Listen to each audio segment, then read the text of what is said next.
Milestone স্কুলে বিমান বিধ্বস্তের ঘটনায় নিহত ২ শিক্ষক মেহরিন চৌধুরী এবং মাসুকা বেগম নিপুকে রাষ্ট্রীয় সম্মাননা দেওয়ার সিদ্ধান্ত নিয়েছে উপদেষ্টা পরিষদ।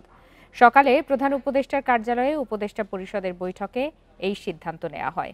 ২ শিক্ষককে সম্মাননার বিস্তারিত কার্যক্রম শিগগিরই নির্ধারণ করা হবে বলেও জানানো হয়েছে। বৈঠকের শুরুতে বিমান দুর্ঘটনায় নিহতদের স্মরণে শোক প্রস্তাব গ্রহণ করা হয়। পালন করা হয় ১ মিনিট নীরবতা। পরে নিহতদের স্মরণে করা হয় মোনাজাত। উপদেষ্টা পরিষদের বৈঠকে মর্মান্তিক দুর্ঘটনায় নিহতদের পরিবার এবং আহতদের চিকিৎসায় সরকারের পক্ষ থেকে প্রয়োজনীয় সব সহায়তা দেওয়ার সিদ্ধান্ত নেওয়া হয়। এ লক্ষ্যে শিক্ষা মন্ত্রণালয় স্কুল কর্তৃপক্ষের সাথে আলোচনা করে পরবর্তী পদক্ষেপ নির্ধারণ করবে। এদিকে নিহতদের আত্মার মাগফিরাত ও আহতদের সুস্থতা কামনায় শুক্রবার সব ধর্মীয় প্রতিষ্ঠানে বিশেষ প্রার্থনার সিদ্ধান্ত হয়েছে।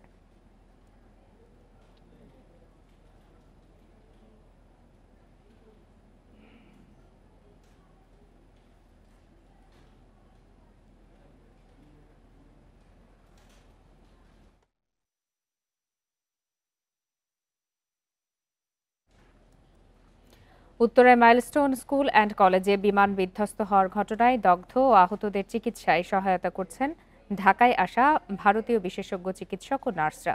সকাল থেকেই জাতীয় বার্ন ইনস্টিটিউটে কার্যক্রম শুরু করেছেন তারা। এছাড়া সিঙ্গাপুর থেকে আসা বিশেষজ্ঞ চিকিৎসক দলও বার্ন ইনস্টিটিউটে চিকিৎসায় সহায়তা করছেন। সকালে হাসপাতালটির আবাসিক চিকিৎসক ডাক্তার শাওন বিন রহমান জানান, বুধবার রাতে উত্তরা ক্রিসেন্ট হাসপাতাল থেকে রাফি নামের এক শিক্ষার্থীকে জাতীয় বার্ন ইনস্টিটিউটে স্থানান্তর করা হয়। এ নিয়ে বর্তমানে সেখানে ভর্তি আছেন ৪৫ জন। এছাড়া আইসিইউতে ভর্তি মাইলস্টোন স্কুলের শিক্ষার্থী মাহতাব ভূঁইয়ার শারীরিক অবস্থার অবনতি হয়েছে। তার শরীরে ৮৫% পুড়ে গেছে। স্বাস্থ্য মন্ত্রণালয় জানিয়েছে, বার্ন ইনস্টিটিউট সহ ঢাকায় ৪টি হাসপাতালে ভর্তি ৫৭ জন।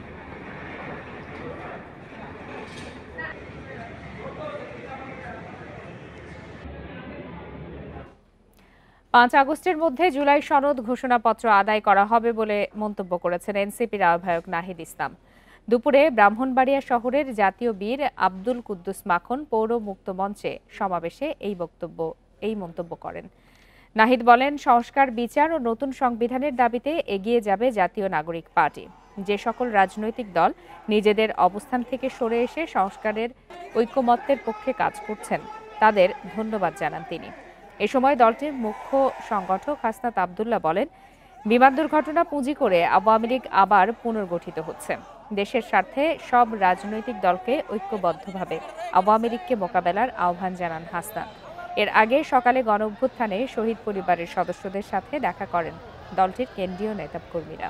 এ সময় ২০২১ সালে ভারতের প্রধানমন্ত্রী নরেন্দ্র মোদীর আগমন বিরোধী আন্দোলনে নিহতদের স্বজনদের সাথেও কথা বলেন নেতারা। পরে কাউতলী মোড় এলাকা থেকে পদযাত্রা শুরু করে এনসিপি। সমাবেশ শেষে পদযাত্রা নিয়ে হবিগঞ্জের উদ্দেশ্যে রওনা দেয় এনসিপি।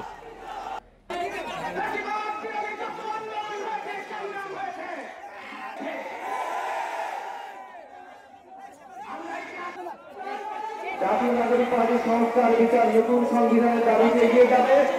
যে সকল রাজনৈতিক দল নিজেদের দলীয় অবস্থান থেকে সরে এসে সংস্কারের ঐক্যমতের পক্ষে কাজ করছেন, সে সকল রাজনৈতিক দলকে ধন্যবাদ জানাচ্ছি।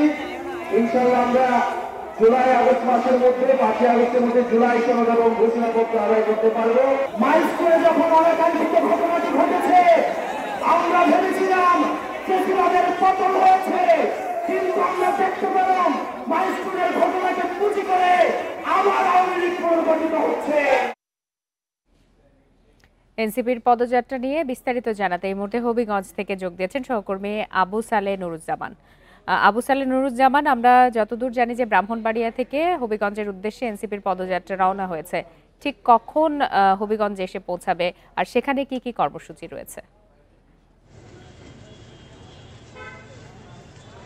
দেখুন, এনসিপির নেতৃবৃন্দ ইতিমধ্যেই ব্রাহ্মণবাড়িয়া থেকে হবিগঞ্জের সার্কিট হাউসে প্রবেশ করেছেন। নাহিদ ইসলামের নেতৃত্বে গাড়ি বহর ইতিমধ্যে হবিগঞ্জ সার্কিট হাউসে প্রবেশ করেছে। আমি আপনাদেরকে এখন এই দৃশ্যটি দেখাচ্ছি টিভি স্ক্রিনের মাধ্যমে। নাহিদ ইসলাম সহ এবং কেন্দ্রীয় নেতৃবৃন্দ আজ হবিগঞ্জের এনসিপির যে পদযাত্রা কর্মসূচি রয়েছে, এই কর্মসূচি কিছুক্ষণ পরেই অনুষ্ঠিত হবে। এখন তারা সার্কিট হাউসে এসে তারা পৌঁছেছেন। এখন সেখান থেকে তারা হবিগঞ্জের পৌরসভা মাঠে যাবেন। সেখান থেকে তারা হবিগঞ্জ শহরের বিভিন্ন রাস্তা তারা প্রদক্ষিণ করে সাইফুর রহমান টাউন হলে গিয়ে সংক্ষিপ্ত পথসমাবেশে বক্তব্য রাখবেন এনসিপির নেতৃবৃন্দ। আমরা এখন দেখতে পাচ্ছি সার্কিট হাউসে এনসিপির দলীয় নেতৃবৃন্দ সহ গণমাধ্যম কর্মীরা সেখানে অবস্থান করছেন এবং আমরা দেখতে পাচ্ছি এই নেতৃবৃন্দ ইতিমধ্যে সার্কিট হাউসে তারা পৌঁছে গেছেন। আর এই এনসিপির প্রোগ্রামকে ঘিরে হবিগঞ্জে আইন শৃঙ্খলার পরিস্থিতি ব্যাপক জোরদার করা হয়েছে। পুলিশ প্রশাসনের পক্ষ থেকে সেনাবাহিনী এবং পুলিশ বাহিনী, র্যাব সহ অন্যান্য যে পুলিশ বাহিনীর সংগঠন রয়েছে তারা সার্বিক নিরাপত্তায় বেষ্টনী দিয়ে হবিগঞ্জ শহর রয়েছেন আমরা দেখতে পেরেছি। আর হয়তো এই অনুষ্ঠানটি তারা বলছেন কিছুক্ষণের মধ্যে অনুষ্ঠিত হবে, কিন্তু এইমাত্র নেতৃবৃন্দ পৌঁছায় এই অনুষ্ঠানটি হয়তো ঘণ্টাখানেক সময় হতে পারে এই অনুষ্ঠানটি পদযাত্রাটি শুরু হতে, এবং পদযাত্রার পরপরই আপনার পথসভা অনুষ্ঠিত হবে। এই ছিল হবিগঞ্জ সার্কিট হাউস থেকে এনসিপির পদযাত্রা নিয়ে সর্বশেষ। জানাচ্ছিলেন সহকর্মী আবু সালেহ নুরুজ্জামান। চট্টগ্রামে কোনো নিরাপত্তা ব্যবস্থা ছাড়াই দুটি স্কুলের পাশে এলিভেটেড এক্সপ্রেসওয়ের র্যাম্প নির্মাণ কাজ চলছে। এতে আতঙ্কে শিক্ষার্থী ও অভিভাবকরা। ঢাকায় মাইলস্টোন কলেজে বিমান দুর্ঘটনার পর শিক্ষার্থী ও অভিভাবকদের উৎকণ্ঠা আরও বেড়েছে। এছাড়া ভোগান্তি বেড়েছে যানজটে। নগর কর্তৃপক্ষ বলছে এ বিষয়ে নিরাপত্তা সংশ্লিষ্টদের সাথে আলোচনা করা হবে। চট্টগ্রাম নগরীর সিডি এভিনিউ সড়কের দামপাড়ায় বাংলাদেশ মহিলা সমিতি ও পুলিশ লাইন্স স্কুলের সামনে এলিভেটেড এক্সপ্রেসওয়ের র্যাম্প নির্মাণের কাজ চলছে। স্কুলের ফটক ঘেঁষে নির্মাণ সামগ্রী, মাথার উপর বিশালাকার নির্মাণাধীন গার্ডার। যানবাহন এড়িয়ে প্রতিদিন স্কুলে যাতায়াত করতে হচ্ছে শিক্ষার্থীদের। বাচ্চারা স্কুলে আসে, তাদের খুব কষ্ট। সাধারণ জনগণের এই ওভারব্রিজ খুলে ফেলার কষ্ট অতিরিক্ত হচ্ছে। একটা মৃত্যুফল হয়ে আছে না, এটা নিয়ে মানে কর্তৃপক্ষের দৃষ্টি হওয়া উচিত। এটা অনেকদিন যাবত কারো ভ্রুক্ষেপ নেই। ছাত্রদের জন্য বিশেষ করে সমস্যা, পরীক্ষা দেওয়ার সময় অনেক লেট হচ্ছে, এতদিকে তারপর অনেকজন অফিস আদালতে যাওয়ার সময় লেট। শিক্ষা প্রতিষ্ঠানের সামনে র্যাম্প নির্মাণ নিয়ে শুরু থেকেই আপত্তি ছিল নগরবাসী ও শিক্ষার্থীদের। পথচারীদের জন্য ন্যূনতম নিরাপত্তা ছাড়া অবকাঠামো নির্মাণে বড় দুর্ঘটনার কারণ হতে পারে বলছে নাগরিক সমাজ। পুরো র্যাম নাম যেখানে নেমেছে দেখবেন যে সমস্তটাই জুড়ে ছিল একটা অব্যবস্থাপনা আছে। এখানকার পথচারী, এখানকার মানুষ, তাদের নিয়ে কোনো চিন্তাভাবনা এখানে করা হয়নি। এলিভেটেড এক্সপ্রেসওয়ের র্যাম্প নামাতে গিয়ে সরিয়ে ফেলা হয়েছে দুই স্কুলের সামনের একমাত্র ফুট ওভার ব্রিজ। নগর কর্তৃপক্ষ বলছে র্যাম্প নির্মাণের পর প্রয়োজনীয় ব্যবস্থা নেওয়া হবে। ফুট ওভার ব্রিজের একটা অংশ আর একটা অংশ যখন যাবে, সেখানে অন্য একটা সংস্থার ওয়াল সেখানে থাকে। কাজেই সব মিলিয়ে বিভিন্ন সংস্থার সাথে আমাদের কথা বলে এই কাজগুলো করতে হচ্ছে, বিদায় একটু সময় লাগছে। ঝুঁকি নিয়ে এই সড়কে যাতায়াত করে দুইটি স্কুলের শিক্ষার্থী সহ কয়েক হাজার মানুষ। Ahsan Riton, Independent News, Chattogram. বরিশালে জুলাই শহীদ স্মৃতিস্তম্ভ নির্মাণের কাজ দ্রুত গতিতে এগিয়ে চলছে। আগামী 5 আগস্ট উদ্বোধন করার কথা রয়েছে। গণপূর্ত বিভাগ থেকে জানানো হয়েছে, বরিশাল নগরীর আমতলা এলাকায় এই স্মৃতিস্তম্ভ নির্মাণ কাজ শুরু হয়েছে। ইতোমধ্যেই প্রায় 15 লাখ টাকা ব্যয়ের এই কাজের ভিত্তিপ্রস্তর নির্মাণ করা হয়েছে। ঢাকা থেকে মূল স্তম্ভ বরিশাল এসে পৌঁছালে স্থাপন করা হবে। স্মৃতিস্তম্ভের সামনের দেয়ালে জুলাই স্লোগান ও বরিশালের 30 জুলাই শহীদের ছবি আঁকার কাজ শুরু হয়েছে।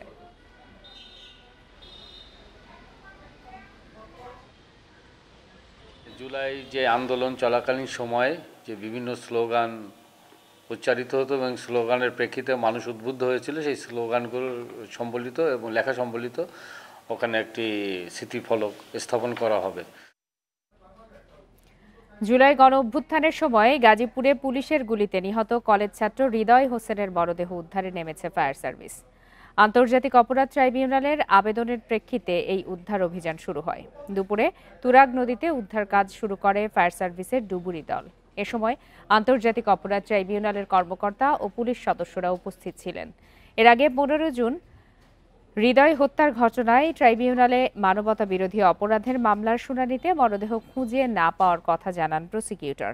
পরে তার আবেদনের প্রেক্ষিতে 17 আগস্ট তদন্ত প্রতিবেদন দাখিলের সময় নির্ধারণ করে ট্রাইব্যুনাল।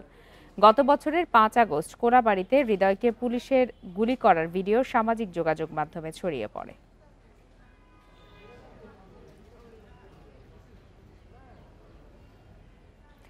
সড়ক দুর্ঘটনায় ফরিদপুর ও মাদারীপুরে 5 জন নিহত হয়েছেন। এসব দুর্ঘটনায় আহত হয়েছেন আরও অন্তত 15 জন। এর মধ্যে ফরিদপুরে 2টি বাসের সংঘর্ষে 3 জন নিহত হন। পুলিশ জানায় সকাল 9টার দিকে ফরিদপুর মাগুরা মহাসড়কে চুয়াডাঙ্গা থেকে ঢাকাগামী রয়্যাল পরিবহনের একটি বাসের সাথে বিপরীতমুখী একটি বাসের সংঘর্ষ হয়। এ ঘটনায় নিহত হন 3 জন। দুর্ঘটনার পর মহাসড়কে যান চলাচল বন্ধ হয়ে যায়। পরে পুলিশ ও ফায়ার সার্ভিস এসে আহত অন্তত 10 জনকে উদ্ধার করে হাসপাতালে পাঠায়। এদিকে মাদারীপুরের শিবচরের বাস, মাইক্রোবাস ও পিকআপে ত্রিমুখী সংঘর্ষে একই পরিবারের 2 জন নিহত হয়েছেন। নিহতরা হলেন ফিরোজা বেগম ও তার শ্বশুর মাসুদ বিশ্বাস। এ ঘটনায় আরও 5 জন হাসপাতালে ভর্তি আছেন।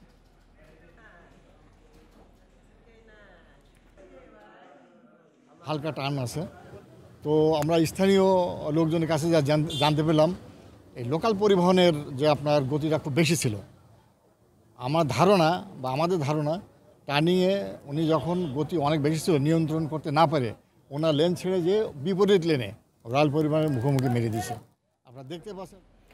কারিগরি ত্রুটির কারণে ঢাকাগামী বিমানের একটি ফ্লাইট মাঝপথ থেকে ফিরে গেছে চট্টগ্রাম বিমানবন্দরে।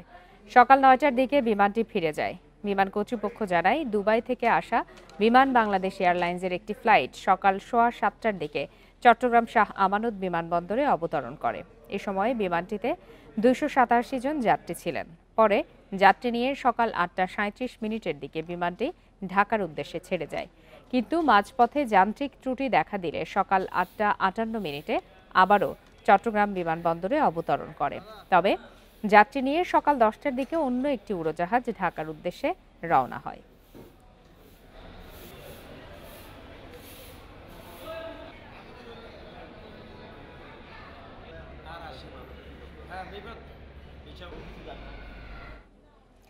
রাঙামাটির সাজেকে একাধিক জায়গায় পাহাড় ধসের ঘটনা ঘটেছে। ফলে সাজেক পর্যটন কেন্দ্রের সাথে খাগড়াছড়ির যান চলাচল বন্ধ হয়ে গেছে।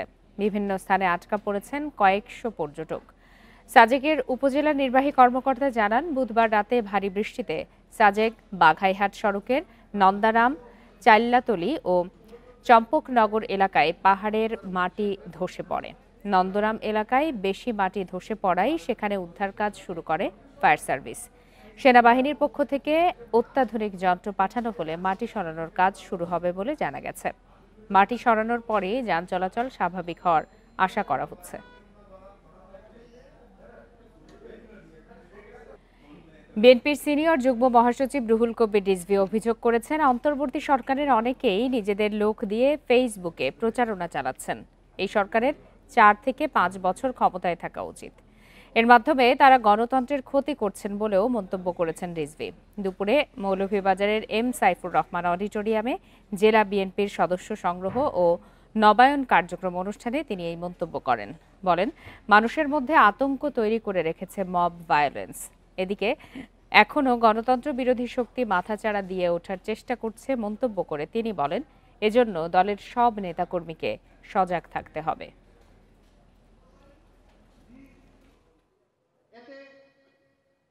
আমরা শুনি যে সরকারের মধ্যে অনেক উপদেষ্টা রয়েছেন, তারা নাকি প্রলম্বিত করতে চান। তারা তাদের লোকজনদেরকে দিয়ে এটা বলাচ্ছেন, বা ফেসবুক, সোশ্যাল মিডিয়া, সামাজিক গণমাধ্যমে বলছেন 3 বছর থাকা উচিত এই সরকারের, 5 বছর থাকা উচিত। এগুলো বলাচ্ছেন বিভিন্নভাবে, নানা কায়দায়। কারা বলাচ্ছেন সেটা আপনারা সবাই জানেন। তো এইটা বলে গণতন্ত্রের ক্ষতি করছে। জয়পুরহাটে প্রায় 2 ডজন শিক্ষক কর্মচারীর বিরুদ্ধে জাল সনদে চাকরি করার অভিযোগ থাকলেও বেশিরভাগই এখনও বহাল তবিয়তে। কয়েকজনের বিরুদ্ধে তদন্ত চলছে বছরের পর বছর। এভাবে তদন্তের নামে কালক্ষেপণে শিক্ষার মান নিয়ে প্রশ্ন উঠছে, অভিযোগ স্থানীয়দের। সেই সাথে যোগ্য প্রার্থীরাও নিয়োগ বঞ্চিত হচ্ছেন। জয়পুরহাট সদরে চাঁদপুর উচ্চ বিদ্যালয়ের কম্পিউটার বিষয়ক শিক্ষক লতিফা খানম জাল সনদে চাকরির অভিযোগের সত্যতা পেয়ে সম্প্রতি তার বেতন ভাতা বন্ধ করে কর্তৃপক্ষ। তবে নিয়মিত পাঠদান করে যাচ্ছেন লতিফা। এ বিষয়ে কথা বলতে চাননি স্কুলের প্রধান শিক্ষকও। আমি তো বললাম যে আমি মুখ খুলবো না, আমার কমিটি বুঝবে, আমার হেড সার্ভিস। আমাদের এই চিঠিটা বা অভিযোগটা, কমপ্লেন বা যেটাই বলে, এটা ঠিক আছে, এর মধ্যে হয়তো চালাকি বা কোনো কিছু নাই, এটা আপনারা বাড়াই নিয়ে আসছেন, ওরকম আমি কিন্তু বলতেছি না। বিভিন্ন বেসরকারি স্কুল ও কলেজে ভুয়া সনদে শিক্ষক নিয়োগের অন্তত 1 ডজন অভিযোগ জমা পড়েছে জেলা শিক্ষা কর্মকর্তার কার্যালয়ে। যোগ্যতাহীন এসব শিক্ষকের কারণে মানসম্মত শিক্ষা ব্যাহত হচ্ছে এবং যোগ্য প্রার্থীরাও কাজের সুযোগ পাচ্ছেন না বলছেন সংশ্লিষ্টরা। প্রথম স্থান অর্জন করার পরও আমার বিপক্ষ প্রার্থী মাহবুবা বেগম, তিনি জাল সনদ প্রদান করার পরও তাকে নিয়োগ দেওয়া হয়। কেবল শিক্ষক পদে নয়, নৈশ প্রহরী ও দপ্তরি পদেও 8ম শ্রেণী পাশের ভুয়া সনদ জমা দেওয়ার অভিযোগ উঠেছে অনেকের বিরুদ্ধে।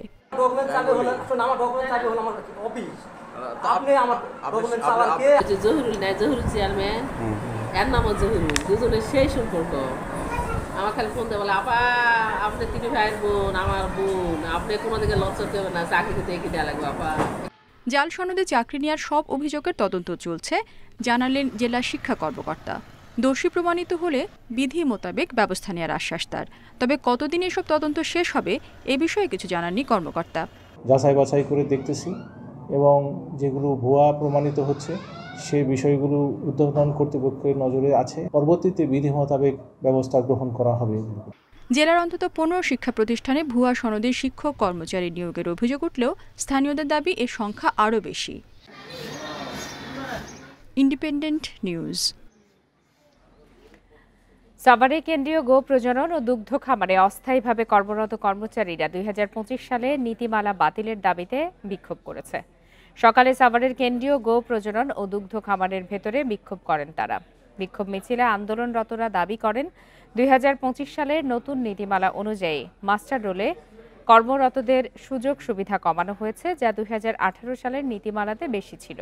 এজন্য আন্দোলনকারীরা নতুন নীতিমালা বাতিল করে 2018 সালের নীতিমালা বলবৎ রাখার দাবি জানান।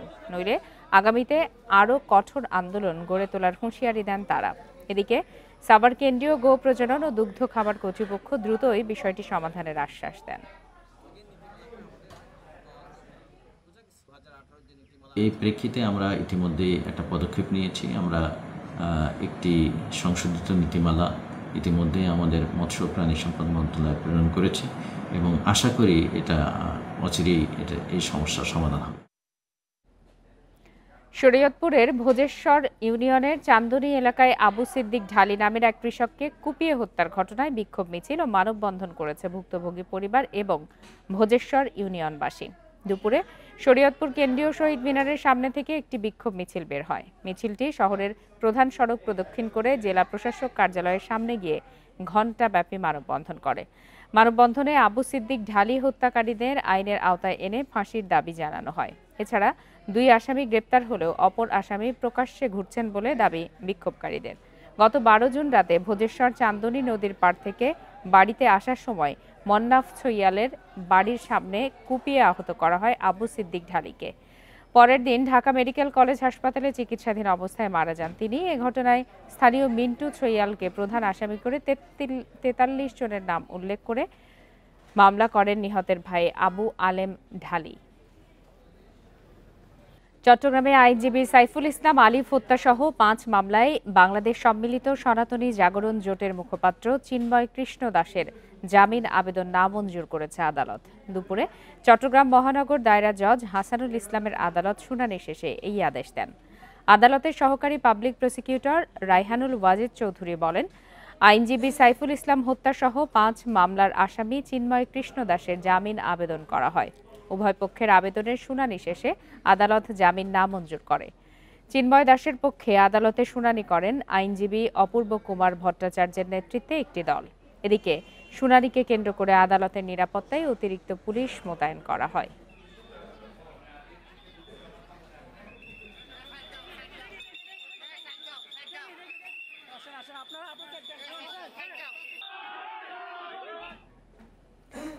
নেত্রকোনার পূর্বধলায় গলা কেটে ভাবি হত্যায় দেবরের মৃত্যুদণ্ড দিয়েছে আদালত।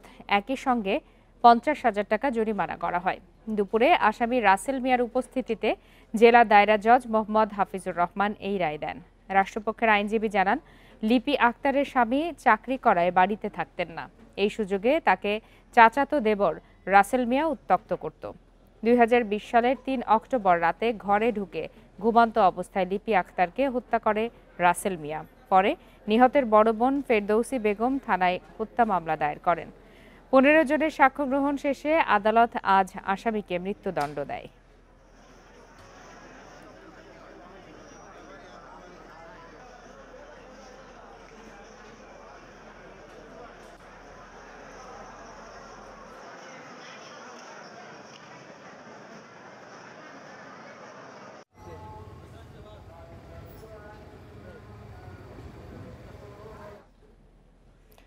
নরসিংদীর শিবপুর উপজেলা পরিষদের চেয়ারম্যান হারুনুর রশিদ খান হত্যা মামলার আসামি মোহসিন মিয়াকে ইন্টারপোলের সহায়তায় দুবাই থেকে গ্রেপ্তার করে দেশে ফিরিয়ে এনেছে পুলিশ। দুপুরের সংবাদ সম্মেলনে পিবিআইয়ের নরসিংদীর police super SM Mostain Hossain এই তথ্য জানান। তিনি বলেন, 2023 সালের 23 জুন থেকে হারুনুর রশিদ খান হত্যাকাণ্ডের তদন্ত শুরু করে পিবিআই।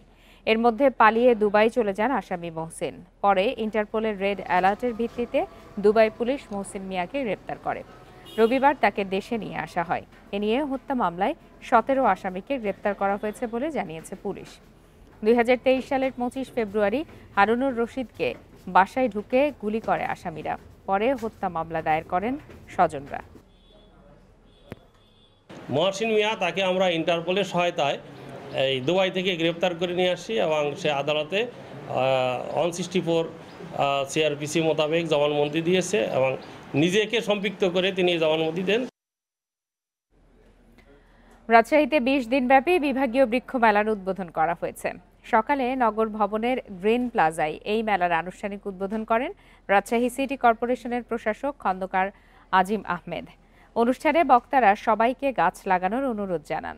সেই সাথে সুষ্ঠু পরিকল্পনার মধ্যে বৃক্ষরোপণ কার্যক্রম অব্যাহত রাখার আহ্বান জানান তিনি। মেলায় বিভিন্ন প্রতিষ্ঠানের অর্ধশতাধিক স্টল রয়েছে। এদিকে নড়াইলে সপ্তাহব্যাপী বৃক্ষ মেলার উদ্বোধন করা হয়েছে। মেলায় মোট 10টি স্টল বসেছে। সেখানে বিভিন্ন প্রজাতির ফলজ, বনজ, ঔষধি ও ফুল গাছ প্রদর্শন ও বিক্রি করা হবে। প্রতিদিন সকাল 10টা থেকে বিকাল 5টা পর্যন্ত মেলা চলবে।